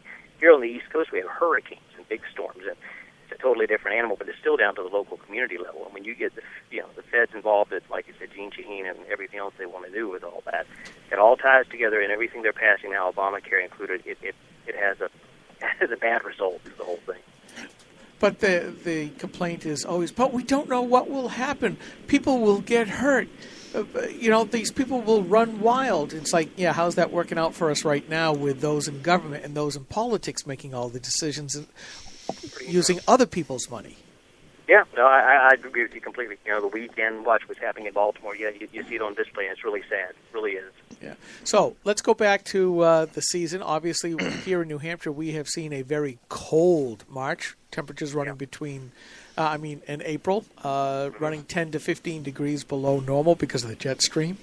Mm-hmm. What's in store for us coming up? I think I agree with some of the other guys out there, some of the long rangers and good forecasters, that the early part of the summer we're probably going to spring into it. I've been telling people for a week or two. I don't know if I put it on Facebook, but I was telling folks at church and everything. I said, come Monday of next week, I said we're probably going to crack 80. We're seeing 75, but the heat coming up is just. We have some tropical development going on. We'll probably have. I know you guys have already seen it. There's a good chance of something tropical being off the southeast coast by say next Thursday. And all that does is pump the ridge, which pumps the heat, which pumps the moisture, too. So it's not just going to be, warm up here next week in the 70s, maybe cracking 80 in South New England, but it's also going to be kind of warm and humid with that. It's going to go, no spring. I ran the heater this morning down to 35 here at my house, and Monday afternoon, probably be 80, Great. This is like the fourth year in a row we've gone from the 40s to the 70s in a heartbeat. Yep. And it's not uncommon in the plains. I used to live out there, and I said you could easily see that in the day, but that's the Great Plains. There's nothing between you and Canada. It's very different here. Mountains, oceans, Gulf Stream, jet stream, everything else kicking in. And so this has been you're right, third year in a row, and it's you don't get to enjoy much spring weather. My parents were just up here from Florida for a week, and they were wearing their coats the whole time. They said, "Does it ever warm up here?" And I said, "Yeah, July." It goes away, but yeah. So I wanted to ask you, last time we had you on, we talked a bit about the tornado season starting and how it kind of started with a bit of a bang, and then, of course, you pointed out that there's always lots of tornadoes you never hear about. We haven't really had any CNN tornadoes since then. How is that developing? I mean, is there still a lot of activity, or is it a little quieter than we thought it was going to be? Yeah, it's what most people thought. Again, good forecasters, there's a number of them out there. Thought it would be very quiet coming in. Most of the guys that I follow and in my own projections were that, later April and most of May would kick in. We've had a little bit here in April, a few days where it got active. I think May, what you're going to see, and because we actually leave for our chase trip in late, we're out there the whole last 2 weeks of May up to June 1st. And I think it's going to kick in then. I think the last 2 weeks of May will be very active in the Great Plains. And it usually is. That's not unusual. Memorial Day weekend, that's why I'm always out there that time of year. And it'll probably kick in. In New England, I don't think we'll see much this year. I don't think we'll have, the Springfield incident a few years ago. I don't think we're going to have too much opportunity for that because of the colder water off New England and the warm waters off the Mid-Atlantic. How that'll play in hurricane season, that'll be interesting, I was going to say, I haven't looked at any long ranges yet for the hurricane season. What's the preliminary projection look like? Not much. In fact, this is the first time I think I've ever seen consensus from the left and right, and that there would not be a lot of action. But as you know, there probably will be at least one or two good hits, and if they are, they would be on the East Coast, just because the warm water has worked its way so close to the coastline. I think the Gulf Stream, is like 50 to 80 miles further west than usual, which it happens. I mean, that's not unprecedented. It just happens. But that means that your storms that feed off that could be closer to the Carolinas, Virginia, the Capes, places like that, and certainly the Gulf of Mexico, which is very warm. Most people there too. We wouldn't be surprised to see an early June development. And so in close stuff, not a lot of numbers, and probably nothing in the open Atlantic. I did read Diela watched this thing this morning on the Pacific. It was really well done, and the Pacific will probably go into hyperdrive. So you're going to see California, the Southwest getting hammered, and of course that will make the news in a good way. California needs some rain, so I mean, that's where they get it from.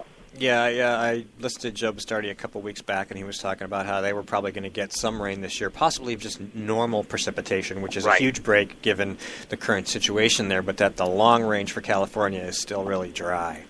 Oh, yeah, it is. And that is their climate. That's what kind of drives me crazy when I hear people talk about things. Mm-hmm. The Weather Channel had a thing yesterday, and they went over severe weather for April. It's a very active month. Well, it wasn't, but you've just got more people reporting now. Everybody, even Grandma's got her cell in her iPhone and videotaping the hail. So it's just everything's coming, which is great. It's a lot of data, but you can't compare that to 10 or 15 or 20 years ago when, people thought they didn't know what they were looking at half the time. Mm-hmm. So it really wasn't an active month. But overall, this is really good for humanity. I mean, for me, it's not great because I love chasing these things, but less hurricanes, less tornadoes. Even the snowpack we get up here helps with the drought. That's water systems, this is good weather you want. Eventually we're going to slip out of it. We'll go back into more violent weather probably in the next year or two.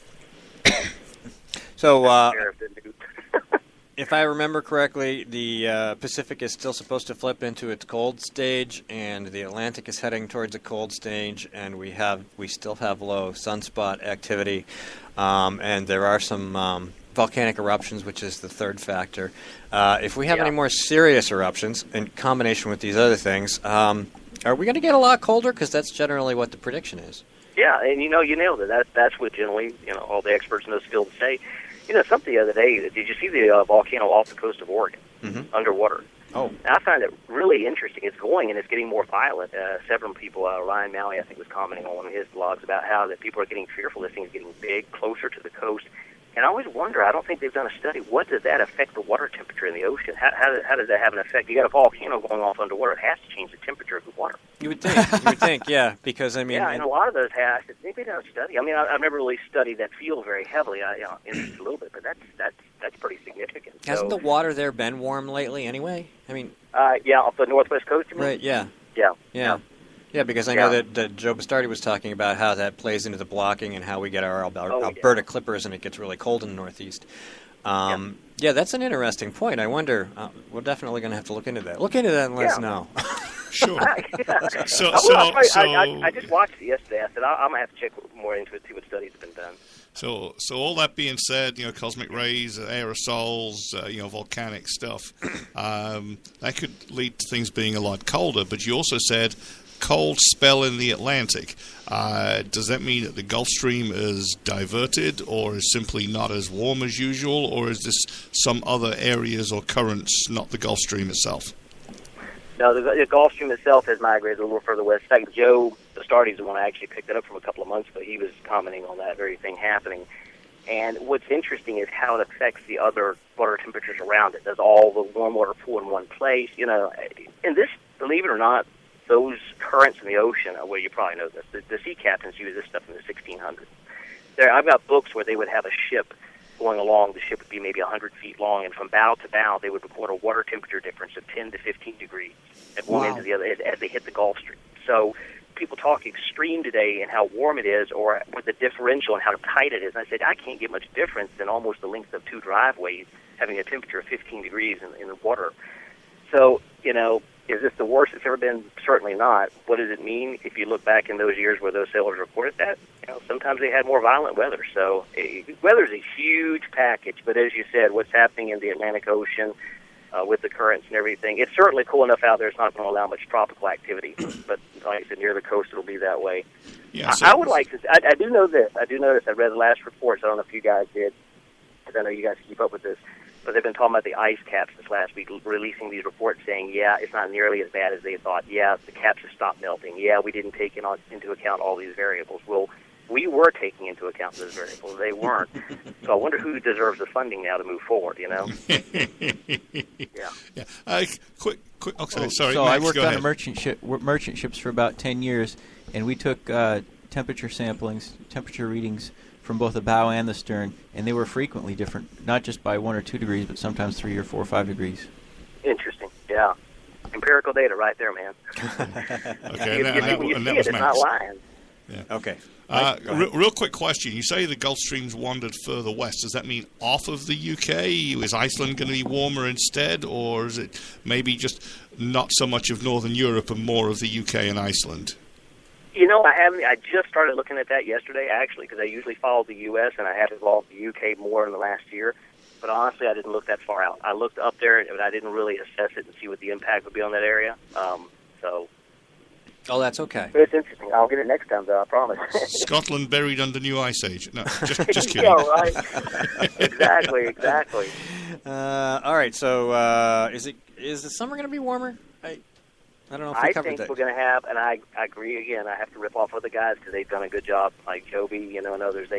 I think the first half, I think we're going to go to it pretty quick, May, June, early July, and then late July into August, you're going to see it really cool off. I don't think we'll have any extreme temperatures, but that's hard. Sometimes when you have a bad winter in the Northeast, the flip side is you have a rough, 4 to 5 weeks of summertime too. And some people up here wouldn't complain. I personally like it. 80 degrees tops, no humidity.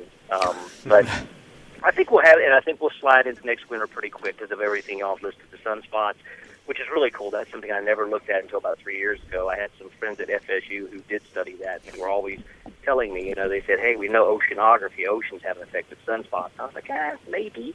And then I look back, I'm like, why not? Sunspots, the sun? Boy, I mean, it certainly drives this thing.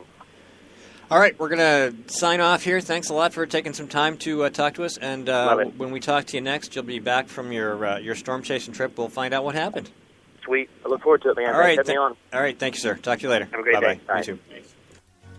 This is the Coalition of New Hampshire Taxpayers. We're located at 8 North Main in Concord, New Hampshire. This is a repository for all things conservative and municipal. So if you have a problem in your town, your school, your budget committee, the right to know law, and now at the top of our list is voter fraud. You have a tip for us, some information for us, you want to join or help us out, cnht.org.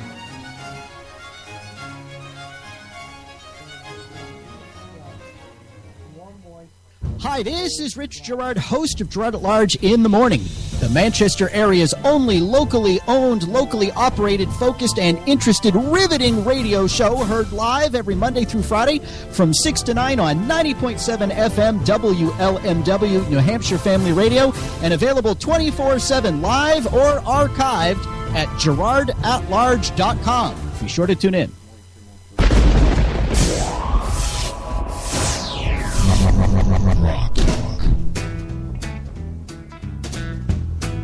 All right, we're back. We're still talking about weather. Yes, we are. So your headphones are on, so when you do that, it makes a noise. Hey! I didn't realize we were back so quick. You were having a great conversation about air masses and stuff, and I was just watching. And tornadoes. Yes, we're back. And tornadoes, right. And that's where Ron's going. So next month we'll get a tornado report from our storm chaser on the ground who's actually there. And you won't have to listen to the Weather Channel or whatever. You can listen to us. But we're in our last segment here. We've got to do the WTF, and let's just talk about that. There's a lot of choices to choose from, as always. Always a very target-rich environment, but I think we had one in particular. Which one was that? Touched on was the NHGOP fundraising off of something they had nothing to do with. Absolutely. Okay, so go ahead with that. I'm going to push some buttons and pull some levers, and you go ahead and lead off on that. All right. So if you look up at on today's Granite Grok, you'll see a big old picture of Jennifer Horn, chairman of the NHGOP. And Susan Olsen put that up, and I think wisely and deservedly so, because Susan Olsen is one of the biggest, if not the biggest, Second Amendment advocate and activist here in the state. And she was the one who helped bring all of the worrying gun clubs together and activists together to try to get SB 116, the constitutional carry, as we call it, or basically we get to be like Vermont if it was to pass. Shepherded that through, got a sponsor, got it through the Senate, got it through the House, and all along, Maggie Hassan saying, well, I've got some concerns, and as soon as it was signed off on with the vote, she came out and said, well, we're going to veto it. And there's Jennifer Horn doing like a lot of politicians do, full of faux outrage, but asking people for money to help fight it. Well, the time for fighting it, as Susan Olsen put it quite well, was earlier, during the process. And now here comes Jennifer Horn, holding out her money on her knee, holding out her hands and on her knees for money. Help us fight with $5, $10, $15. In essence, she's taking advantage of a political situation that she had nothing to do with. And, this is... If the party had any principles, it would have been twisting arms and jawboning members to make sure that we had a veto-proof majority up front. They would have been putting their reputation on the line, along with upholding their platform and saying, we believe in this, we believe in self-defense, and we're going to make it easier for you, and let's get the most votes that we can up front. And having the party actually come out in favor of what's in its platform doesn't sound like too much, but in fact it would be a shocking thing if it ever really happened. It would have been a great advantage from the beginning if they had used their ability to get the press's ear. Because anytime a state party chairman says something or issues a press release, the press tends to cover it. They'll at least read it. Or they'll at least read it, right. And if they like or don't like it, whatever they want to do, they'll report on that, and it'll be part of the press, and people will know. Even if they call her a crazy gun nut, the point's got out there. Right, and so they've been sitting, waiting to see which side of the fence this was going to fall on before they came out and made a statement. So we would have to wonder, what would Jennifer Horn have said if the House had failed to pass this bill? Well, I look at it from a slightly different viewpoint. This is one of those icky social issues that the NHGOP would just wish would just completely disappear.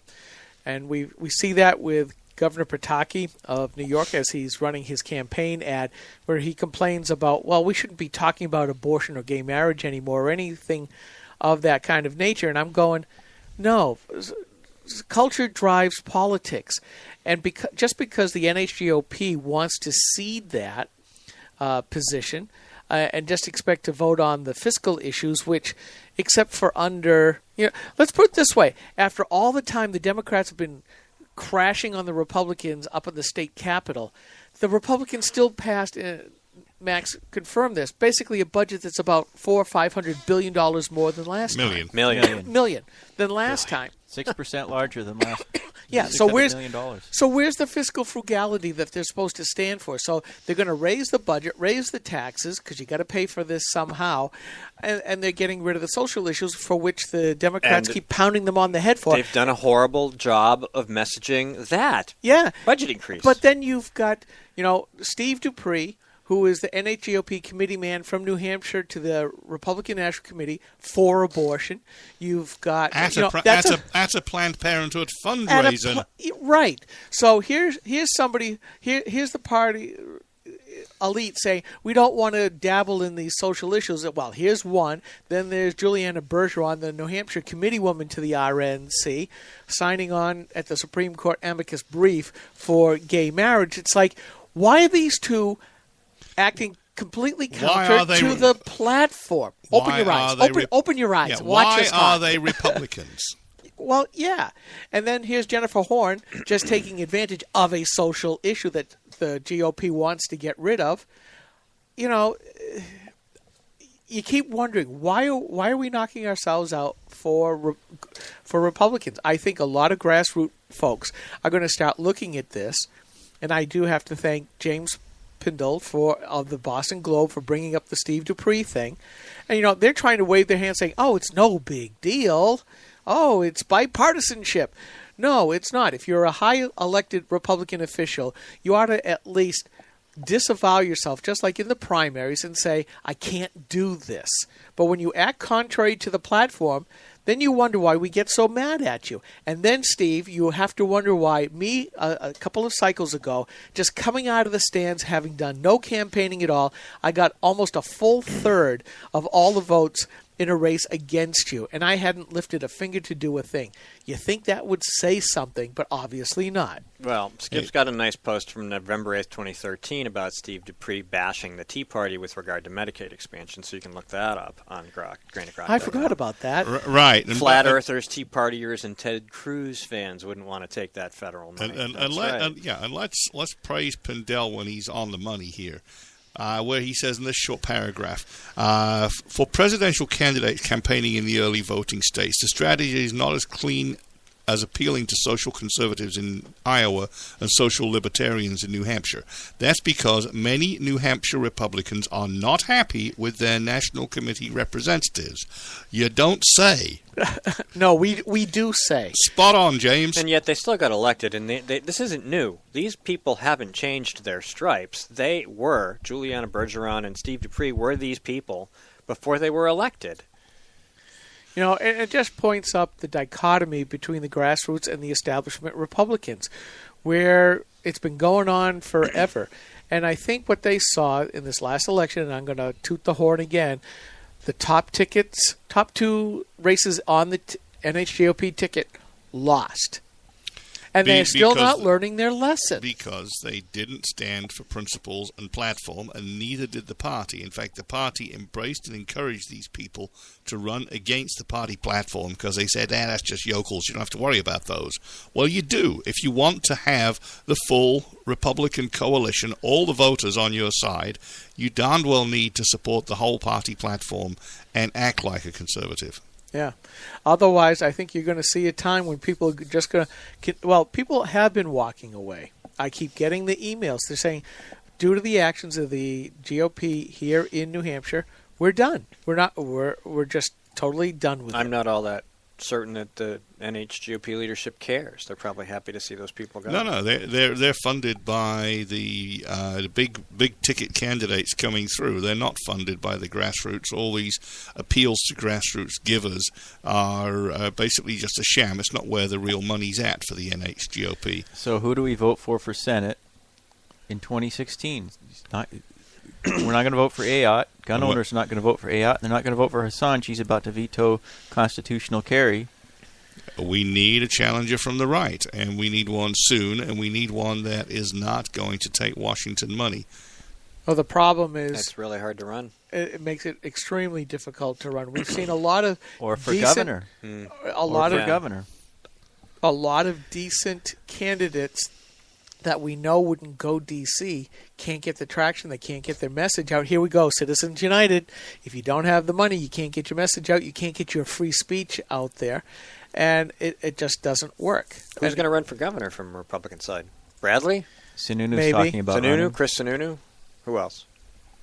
I mean, they would be better than any Democrat, I'll be honest, but I'm not excited. No, I actually like Chris Sununu. I think he's the more conservative of the bunch, but, I mean, for goodness sake, he would definitely get money. Couldn't we do better than one family? Well, I like Chris Sununu also, and I don't think it's right to,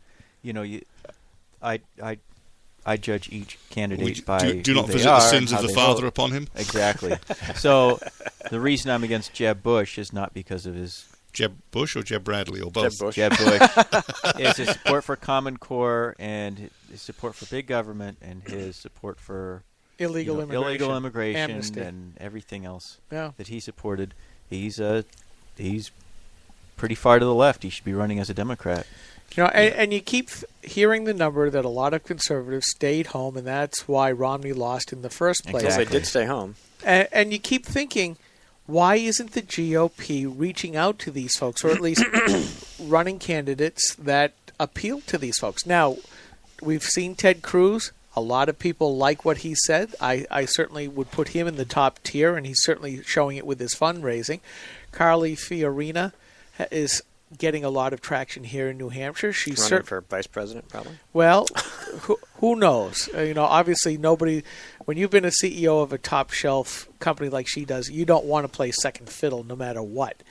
But there are some good candidates. And she has a good presence. Yeah, and there are a lot of good folks who are running. The question is, what will happen when we get out of the small states where the retail politics matter and go to the big states where only money talks because that's how expensive the media costs. The problem is that even in the small states where retail politics matter, if we don't do something to promote a conservative candidate, Jeb Bush will win anyway with a plurality of 25 to 30%. And this is why we have the 603 Alliance and Conservative Business League formed.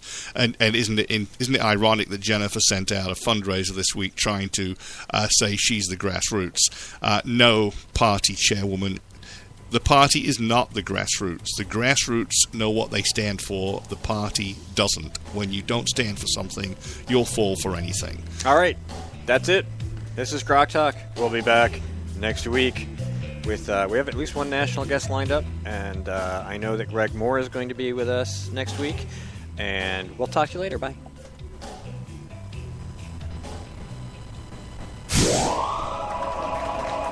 Yeah, baby! When asked whether she still supports Obamacare, Senator Jeanne Shaheen said, Yes, I do continue to support the law. We're beginning to see some positive results. how can Senator Shaheen say we're seeing positive results when 22,000 of our neighbors have already lost their health insurance? What's worse, the Boston Globe reports the state's only health insurance provider radically reduced the number of hospitals in their network, forcing some people to drive over an hour for lab work, even when there's a hospital within a few miles of their home. When pressed about lack of access, Shaheen said, There are some hospitals that are not covered, unfortunately, and I certainly hope that's going to change. Jeanne Shaheen promised us we could keep our doctors and our health care coverage. Now she hopes we can get to a local hospital? Call Senator Shaheen at 603-647-7500. Tell her we need more than hope. We need leadership. Paid for by Citizens for a Strong New Hampshire. Senator Jeanne Shaheen said, if you like your current health plan, you can keep it. That's not true, Senator. 22,000 New Hampshire citizens have been kicked off their insurance plans. Hospitals in Rochester, Concord, and Portsmouth, they aren't allowed to provide care under the exchange. Senator, you were wrong in your comments. You should apologize for your misleading remarks. I'm calling Senator Shaheen at 750-3004 and telling her I want my doctor back. You should too. Paid for by SaberPac.org, not authorized by any candidate or candidate committee. All of the music on this program comes to us through Creative Commons licensing from Kevin MacLeod at Incompetech.com. The opinions expressed on this program are those of the speakers, not necessarily those of CNHT, GraniteRock.com, or anyone else for that matter. GrokTALK.